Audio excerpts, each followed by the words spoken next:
South ఇండియాలోనే biggest sorry store మన Varahi silks మన విజయవాడ ఎంజీ రోడ్ లో డిసెంబర్ 4వ తారీఖున ఘన ప్రారంభం. సార్ ఇప్పుడు వచ్చిన ఎస్ఐ కానిస్టేబుల్ నుంచి ఎస్ఐగా ప్రమోట్ అయ్యాడు సార్. సార్ మనం ఏం చేసినా చూస్తూ ఊరుకోవడానికి అతను మామూలుడు కాదు సార్.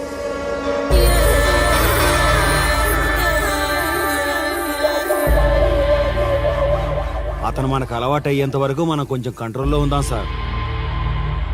రేయ్, వార్నింగ్ ఇస్తున్నావా విషయం చెప్తున్నావా? సార్ మేమేం చెప్పినా మీ మంచి కోసమే సార్. తీసుకొచ్చారా? మీరైనా చెప్పండి అమ్మా. పెళ్ళాంచేస్తే బాధపడ్డానికి, పోలీసోడంటే భయపడ్డానికి నా కొడుకు కామన్ మ్యాన్ కాదు, కాశీ చెప్పాడికి.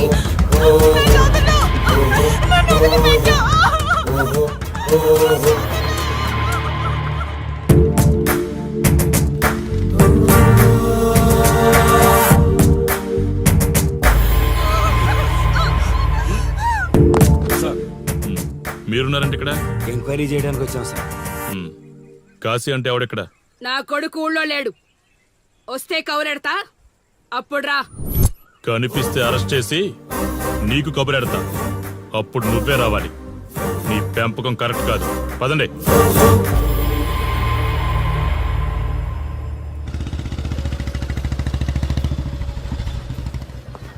కాశీ ఎక్కడ?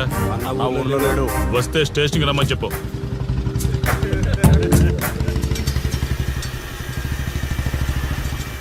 కాశీ ఉన్నాడా? ఇక్కడ లేడు. ఏమిటి సార్ ఆలోచిస్తున్నారు? ఆ కాశీ గురించేనా?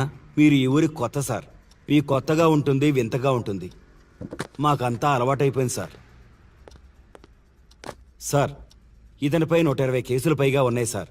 అవి ఈ కాగితాలకే పరిమితమైనాయి సార్. ఈ పార్వతీపురం మండలంలో ఏ రాజకీయ నాయకుడు గెలవాలన్నా ఇతని మద్దతు తప్పనిసరి సార్. ఇతను 10 సార్లు గంజాయి స్మగ్లింగ్ చేస్తూ దొరికాడు సార్. పైగా 20 సార్లు దొంగ నోట్లు ముద్రిస్తూ పట్టుబడ్డాడు సార్. అంతెందుకు, మీరు అరెస్ట్ వారెంట్ పట్టుకుని తిరుగుతున్నారే, ఇలా చాలా మంది తిరిగారు సార్. కుదిరితే కొన్నాడు, కుదరకపోతే కొట్టాడు. మనకు కుటుంబాలు ఉన్నాయి సార్. నీ పేరుంటేనే వణుకు పుట్టాలన్నా.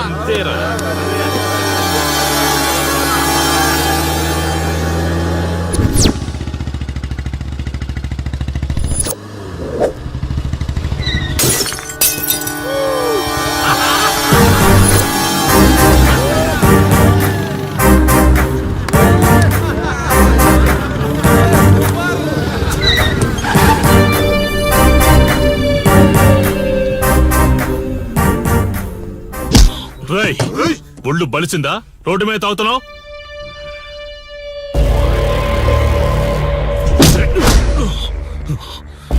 ఈ నర్సీపురం ఊర్లో కాశీ ఒంటి మీద చెయ్యేసావంటే కార్తికి టికెట్ కన్ఫర్మ్ అయినట్టే. కరెక్ట్ గా దొరికావురా.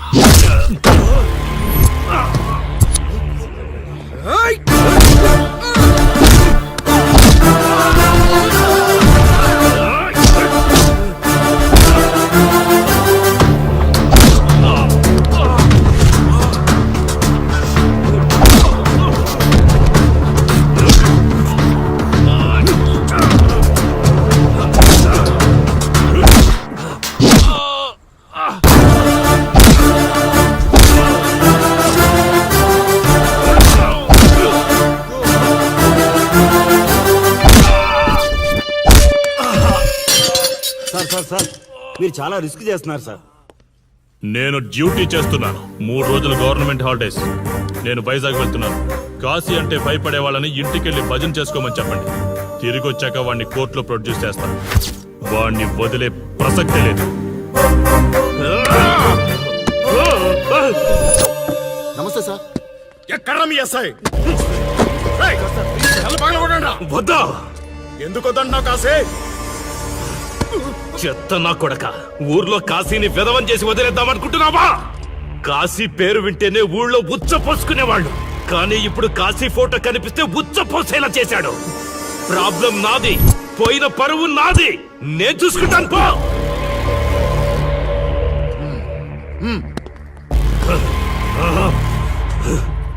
చైత్ర, స్టేషన్కి వెళ్ళొస్తాను. Okay daddy. ఇదేం ఇల్లండి, బూత్ బంగ్లాలా ఉంది. అసలు కలగానే లేదు. నువ్వేంట్రా ఇక్కడ? జీవితాంతం జైల్లో ఉంటాననుకున్నావా? ఏమండి?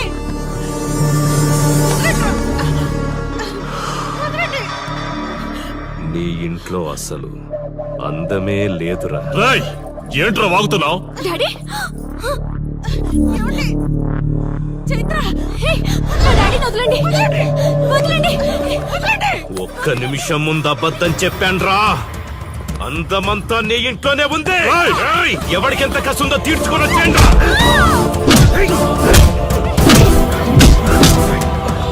ఏమండి? ఏమండి? చైత్ర అండి చైత్ర అండి. డాడీ డాడీ వదలు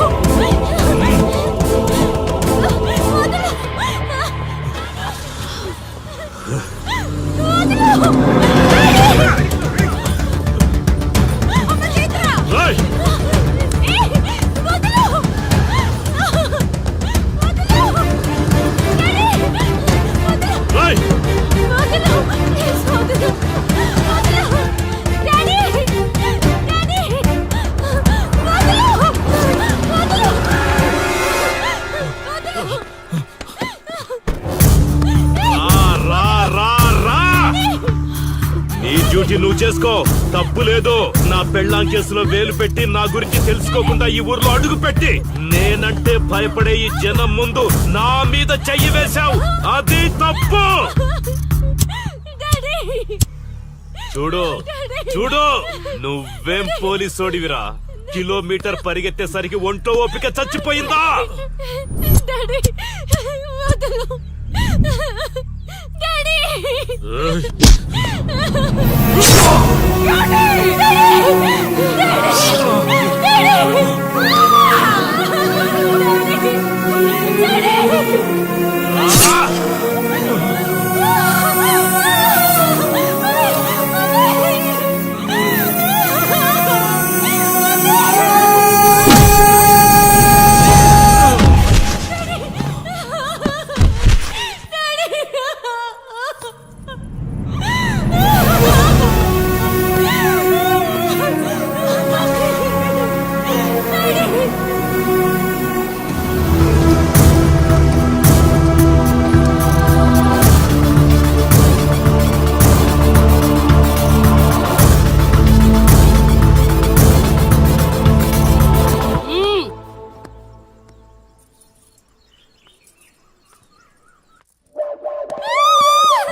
కాశీ, నొప్పి ఒక్కరోజు తెలిస్తే చాలదు. నువ్వు 3 రోజులు జైల్లో ఉన్నావు. అది జీవితాంతం మన ఇంట్లో బందీగా ఉండాలి.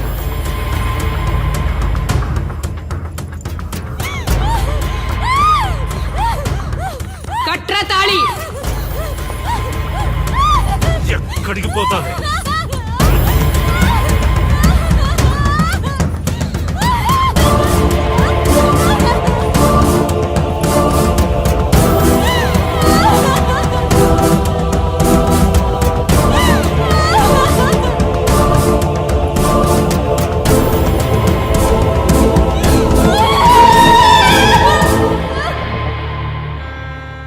ఆ దుర్మార్గుడి నుండి తప్పించుకుని నా దగ్గరకు వచ్చింది.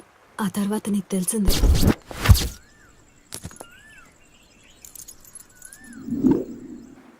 ఇంతకీ ఏ ఊరన్నావు? అదేదో పార్వతీపురం దగ్గర నరసీపురం అటబా, అంతేనా? ఒరే శర్మ గారు, ప్రయాణానికి సిద్ధం చేయరా.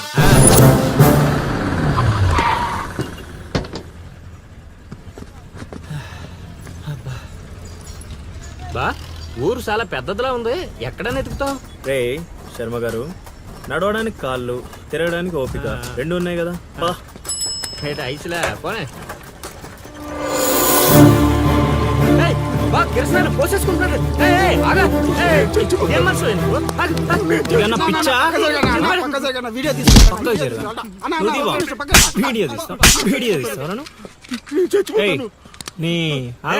మాట్లాడుతున్నాడు కదా, ఆగలేవా? అసలు నీ ప్రాబ్లం ఏంటి?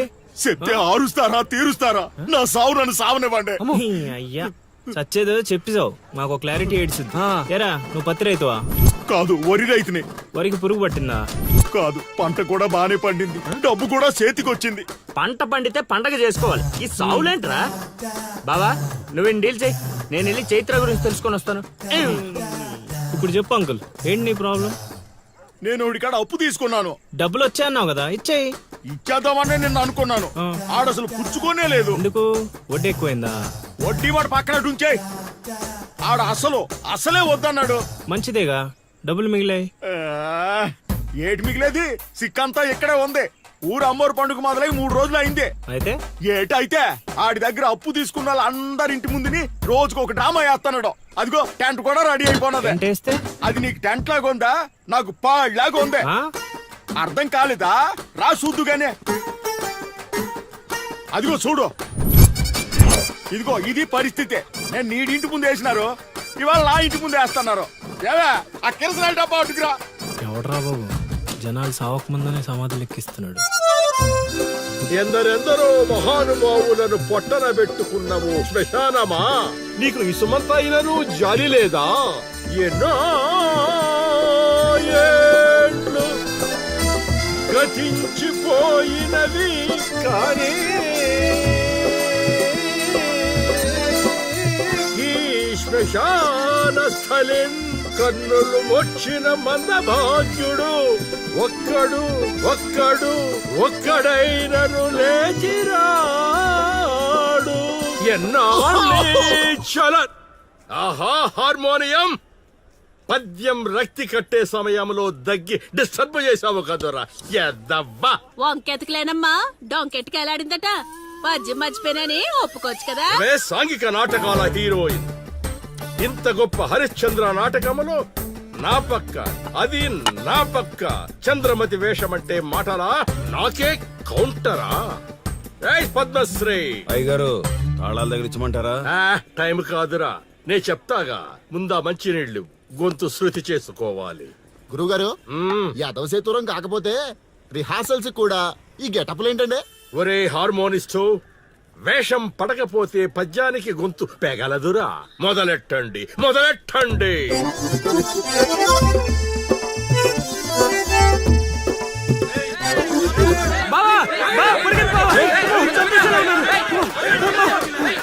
ఏం చేసావురా? నేనేం చేయలేదు బావా.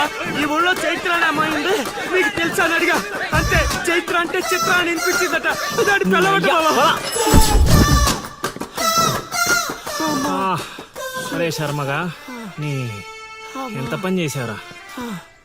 చైత్రాన్ని చిత్ర అనుకుంటేనే 10 కిలోమీటర్లు పరిగెత్తించారు బావా. ఇంకా నయం, డైరెక్ట్ గా వెళ్ళా కాశీగాడిని అడగలేదు. కూర్చోబడిపోతుంది బావా. చైత్రని వెతికి రూట్ ఇది కాదురా. మరేంటో తమరే చెప్పండి బాబా.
ఏటి పాట ఆగింది? పాట ఆగిపోయింది, జనాలు కూడా వెళ్ళిపోతున్నారు. అలా కొయ్యిలా నిలబడకపోతే 10 రూపాయలు ధర్మం చేయొచ్చు కదా. హతవిధి కళాకారుడు యాచించుటయా? కళామ తల్లికి తీరని అవమానము కదా. అంటే ఆ రోజుల్లో రాముణ్ణి వెతుక్కుంటూ లవకుశులు ఆ ఊరు ఈ ఊరు గానం చేసుకుంటూ తిరిగారు కదా. మేము కూడా ఓ కళా పిశాచి ఉన్నాడని. కళా పిశాచి కాదు, పిపాసి. అదే కళా పిపాసి ఉన్నాడని తెలుసుకొని ఆయన కోసం వెతుక్కుంటా. అవును. ఏమిటి, నా ఊళ్ళో నాకు తెలియని అంత గొప్ప కళాకారుడు ఒకడున్నాడా? ఉన్నాడు సార్, పిచ్చప్పారావు అని, అలియాస్ సుయోధన సార్వభౌముడు. నిజంగానే పిచ్చప్పారావు బా. ఎందుకు సార్ అలా ఏడుస్తున్నారు? 10 రూపాయలు అడిగామా నేనా? వద్దులేండి సార్. ఆగండి నాయనా. మీరేటండి, అసలే మాకు టైం లేదు. పక్క వీధికి వెళ్ళి అడుక్కోవాలి. నీకు అవసరం లేదు నాయనా. ఏ ఈ రోజు మొత్తం కలెక్షన్ మీరే ఇచ్చేస్తారా? కాదు నాయన, మీరు వెతుకుతున్న ఆ పిచ్చి అప్పారావు అలియా సుయోధన సార్వభౌముణ్ణి నేనే నాయన. బాబు గారు లేవండి లేవండి లేవండి, అవసరం లేదు నాయన. ఏ మా కోసం మీరు అడుకుంటారా ఏంటి? లేదు లేదు, మీ ఆకలి నేను తీరుస్తాను. ఒరే పద్మశ్రీ, అయ్యగారు తాళాలు తగిలించమంటారా? ఇప్పుడు కాదురా, ఇంకా దానికి టైం ఉంది. ముందు వాళ్ళ దగ్గరున్న వాయిద్యాలు తీసుకో. ఇప్పుడు వాళ్ళు మన అతిథులు, అర్థమైందా? రా. ఇంతకీ మన దేవురు నాయనా? సిల్కలూరుపేట. ఓహో, అవును, అక్కడ కళాకారులు ఎక్కువే. అవునవును, అక్కడ అన్ని రకాల కళాకారులు ఎక్కువే. అవును, ఈ లవకుశులుగానే ఎందుకు చేయాలనుకున్నారు? ఏ రాముడు కృష్ణుడు చేయొచ్చుగా. అంటే చిన్నప్పటి నుంచి అలవాటు చేసుకున్నాం సార్. వయసు పెరిగిన కొద్దీ మీసాలు గడ్డాలు పెరిగిపోయాయి. అవునండి, వాటికి ఎరువులు వేయాల్సిన అవసరం గానీ నీళ్లు పోయాల్సిన అవసరం గానీ ఉండదు కదండి, వాటంతటో పెరుగుతుంటాయి. అవునయ్యో, ఈ ఊరంతా నా కళకు అభిమానులే. నా అంత గొప్ప కళాకారుడు కావాలంటే మీరు కూడా నాతో ఉండిపోండి. సార్ ఆ ఇల్లే వద్దు సార్. ఏది? అదే కాశీ అని మా బంధువుల ఇల్లే. ఓహో. అదిగో ఎదురుగా వస్తోంది అమ్మవారి ఊరేగింపు, ఆ ఇంటికే వెళుతోంది. చూడు బాబు, ఇదే మా ఇల్లు. ఈ కళాపిపాసి ఆహ్వానాన్ని స్వీకరించండి. రండి. సార్ ఇవన్నీ మీకొచ్చినవేనా సార్? కొన్ని తెచ్చి పెట్టుకుంటే నీకు కూడా వస్తాయి బాబు. పార్వతి, కళని కళాకారుల్ని అవమానిస్తున్నావు.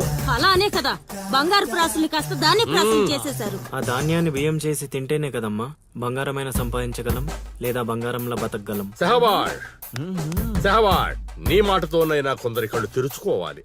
అన్నట్టు వీళ్ళు ఆ అర్థమైంది. ఏమే ఇంకో ఇద్దరు కంట వండి పడే తినిపోతారు. సత్రంలో తయారైంది కొంప. ఇది 1980లో వచ్చింది, ఇది 90లో వచ్చింది. సార్ ఇవన్నీ మనకొచ్చినవని చెప్పుకోకపోతే బతకలేం సార్.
ఏం ఆలోచిస్తున్నావు?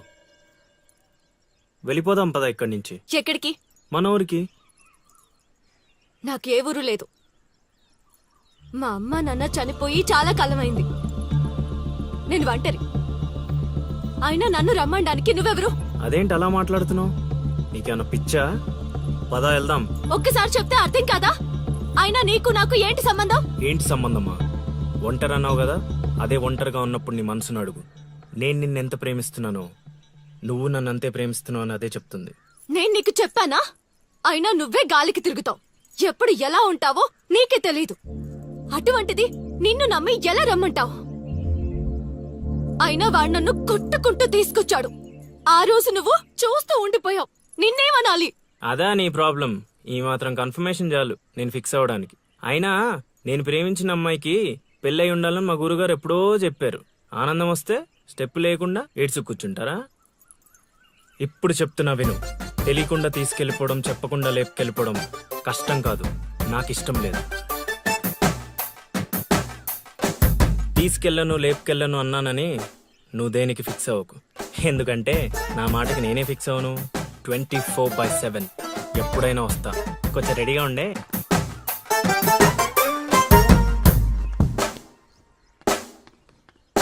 రే కాశీ, ఇంట్లో దేవుడున్నాడు. ఈ 10 రోజులు పద్ధతిగా ఉండమని చెప్పా నీకు.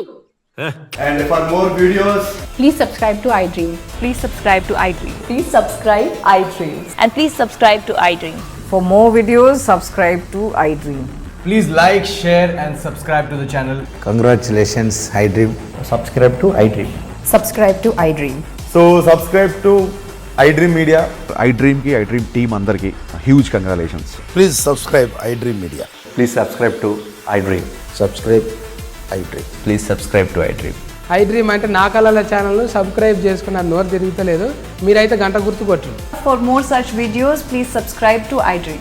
Subscribe to iDream. Please subscribe to iDream. Please subscribe iDream media. Please do subscribe to iDream. Please subscribe to iDream Media. For best entertainment and information, please subscribe iDream. And don't forget to subscribe to iDream.